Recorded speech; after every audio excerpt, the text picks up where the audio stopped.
Hey, I'm Chris Willers, Director of Fleet Maintenance for Foodliner Quest Liner. Hi, my name is Tyler Neumann. I'm with Foodliner and Quest Liner.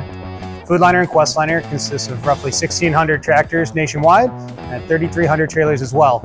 Anything food grade, we basically haul. Back in 2018, we were introduced to the Dura-Bright wheel, and we had switched to that from our machine polished wheel. Back then, we were relying on brighteners and drivers having to polish the wheels to make them look nice. Not only our clean wheels look good, but it also lets us know if we have any kind of wheel seal leaks or any defects while on the road. The Dura-Bright wheels have been holding up very well for us. We run it out through our trade cycles. We run a 6-year, 700,000 mile trade cycle, and to clean them, all we're using is soap and water on them. So we've been very pleased with them. Going down the road, you don't always have the supplies needed to polish a wheel, and now our drivers can ensure that we're looking good at all times, no matter if they're at home or over the road.